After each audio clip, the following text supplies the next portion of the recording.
দেবী সুন্দর, অতীব সুন্দর। কি দেবী আপনার পদযুগল অতীব সুন্দর, কুসুম ও কোমল। আর আপনিও খুব সুন্দরী। আপনার রূপের বিচ্ছুরণ ঘটে যখন আপনি সুন্দর করিয়া সাজাইয়া থাকেন। যাই দেবী, আপনার শাড়ি, আপনার বস্ত্র নিন, পরিধান করুন। নিন, আমি আসিলাম।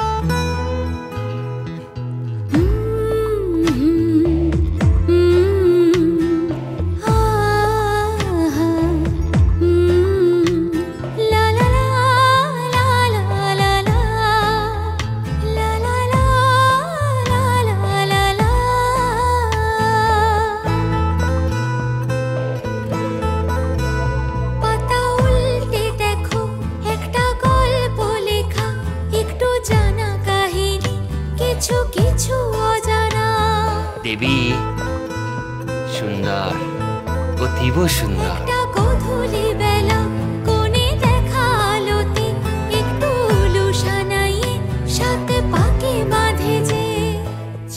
আপনার পদযুগল অতীব সুন্দর, কুসুম ও কোমল। আর আপনিও খুব সুন্দরী।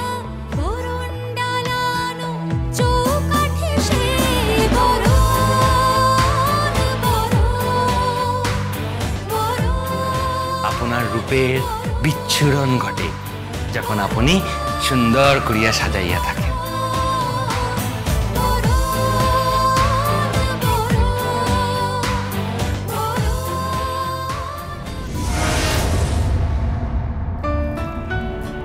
কি রে রুদ্রিক, হ্যাঁ এখানে দাঁড়িয়ে কি প্রার্থনা করছিস? না সেরকম কিছু না, বলছিলাম যে পেতনি যেন ঘর থেকে না নামে। পেতনি? কোন পেতনি? পেতনি? আমায় পেতনি বললো? হ্যাঁ দেখুন দেখুন বাবা, দেখুন আমাকে পেতনি বলছে। দেখুন পেতনি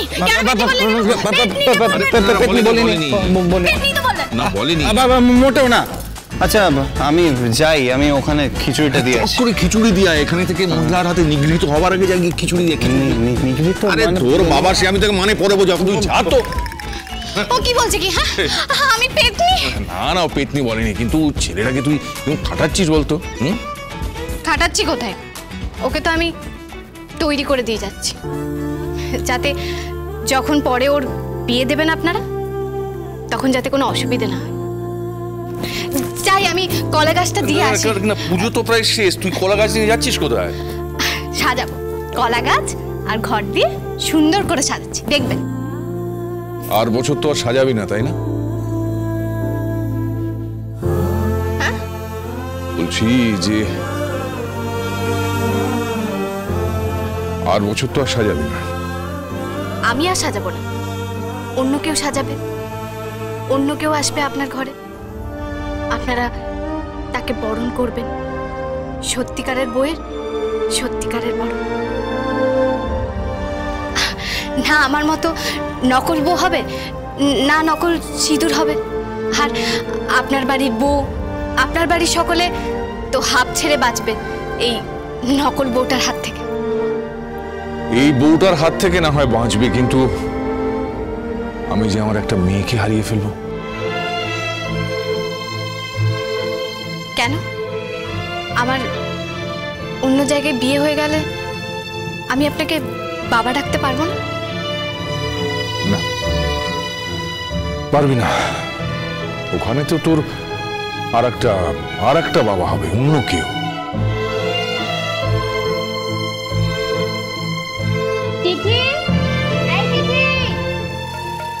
ওই যে ডাক এসেছে, আমি যাই। হ্যাঁ যাই।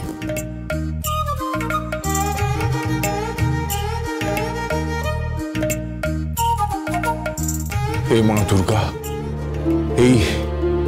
এই মেয়েটাকে বাড়ি থেকে যেতে দিও না মা। দেখো, এই মেয়েটার চেয়ে এত ভালোভাবে যত্ন করে আমার ছেলেকে কেউ রাখবে না, এত ভালো কেউ বাসবে না মা।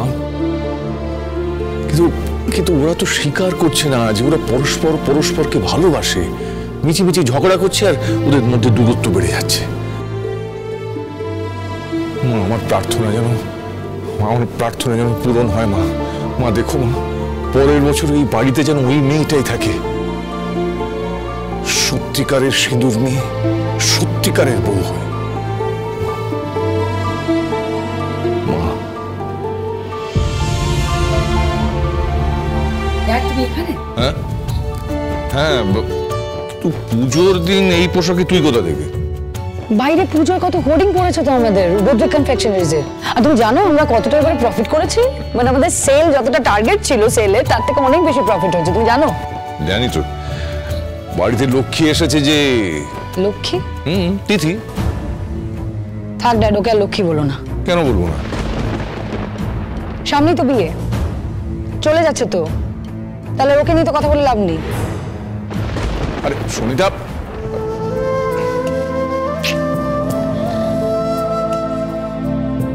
মা, মা দেখো মা, আমার প্রার্থনা যেন পূরণ হয়। মা, যেন পূরণ হয়।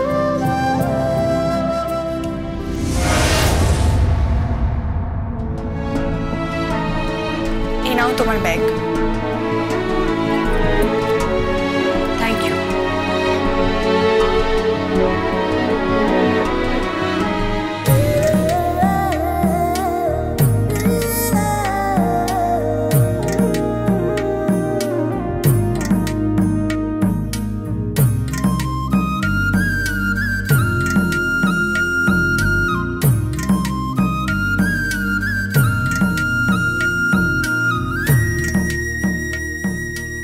সুন্দর, অতীব সুন্দর। দেবী, আপনি যথার্থই সুন্দরী। দেবী, আপনাকে এই সাজে দেখিয়া রুদ্রিক বন্দ্যোপাধ্যায় অত্যন্ত প্রীত হইলেন। দেবী, শুভ শারদিয়া, শুভ শারদিয়া। আমি চলে যাচ্ছি, আপনার কোনো প্রবলেম হচ্ছে না?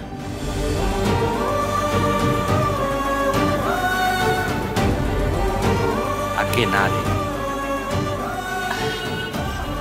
আমি আসি। আমি ভগিনী ও পিতামহীকে নিয়ে একটু ভ্রমণ করিয়া আসি, মণ্ডপ ভ্রমণ। ও পানু, চল বাবা চল। আজ্ঞে পিতামহী, আসি। দাঁড়ান, আপনি জানেন তো আমি রুদ্রকের কাছে যাচ্ছি? হ্যাঁ, তারপরও আপনি আমাকে সাজিয়ে গুজিয়ে আমার শাড়ি ইস্ত্রি করে জুতো পালিশ করে আমাকে পাঠাচ্ছেন পরিপাটি করে।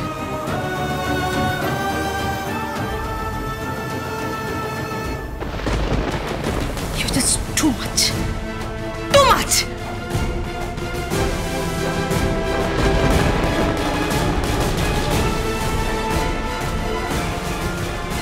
দাদা, দাদাটা তুই কি করলি? হ্যাঁ বাবা পানু, আরে ও তো স্ত্রী বাবা। না পিতামহী, উনি আমার স্ত্রী নয়। উনি আমার স্ত্রী হয়ে ওঠেন নাই। উনি এক রমণী মাত্র। উনি আমার স্ত্রী হয়ে উঠিতে পারেন নাই, আর পারিবেন না। উনি আমার স্ত্রী হয়ে উঠিতে পারিবেন না, এ জন্মে তো নয়।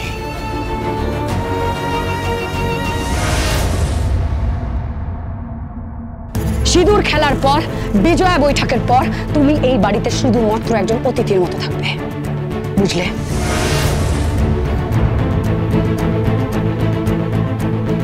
কোনো রকম ইন্টারফেয়ারেন্স আর চাই না তোমার এই পরিবারের প্রতি।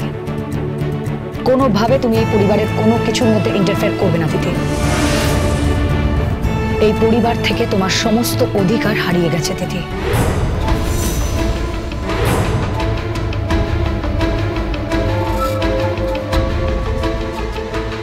আর হ্যাঁ, আজ থেকে তুমি আর রুদ্রিক এক ঘরে থাকবে না।